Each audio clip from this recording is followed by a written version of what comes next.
More on this, we welcome BBC Africa editor and the author of Getting Somalia Wrong, Mary Harper, to the program.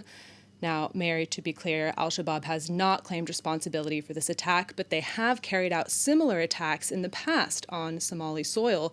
Can you tell us how strong the group currently is in Somalia? Yes, even though Al-Shabaab hasn't claimed this particular attack, it has all the hallmarks of an Al-Shabaab attack. And the group, even though it no longer controls the big cities in Somalia, it does maintain an ability, as we saw today on Saturday, to carry out enormous attacks almost at will. And it still controls many parts of the southern and central parts of Somalia. So it is a group that, even though it's got a huge international operation trying to destroy it, including American drones, international forces, many thousand African troops as well. It has so far proved a very difficult group to eliminate. Yes, Al-Shabaab has been waging an insurgency in Somalia for years. How has the government sought to counter it, and where has it gone wrong? Yes, there's been a lot of criticism today from people who are saying that the Somali government has failed in its responsibility to secure the country and to protect people, even in the capital, from such attacks. The problem is that the Somali government is very weak. Somalia itself is a very fractured country. It's divided into lots of different regions and sub-regions. It's very unstable. It hasn't really had a proper central effective government for nearly 30 years now. So that's one of the main problems. And also, even though the government likes to talk about security, it spends a lot of time dealing with internal squabbles rather than this massive security threat that it faces from Al-Shabaab.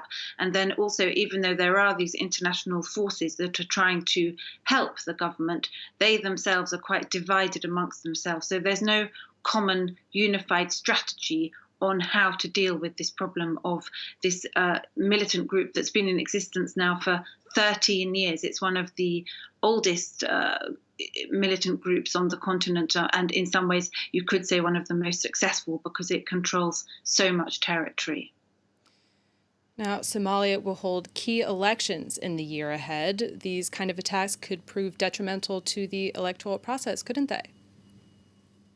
Yes, I mean, there has been promises that this year, well, in 2020, which will start in a few days' time, that they will be one person, one vote elections. But incidents such as what happened in Mogadishu on Saturday really suggest that that is going to be impossible for the country to hold any kind of democratic elections. Probably they'll have some very restricted system whereby MPs will be elected, government will be formed. But as we've seen in the elections that have been happening in the country since at least 2012, the existence of Al-Shabaab and its ability to create so much instability, so much uncertainty, so much unpredictability, it has made it impossible for Somalia to really forge ahead with its democratic ambitions.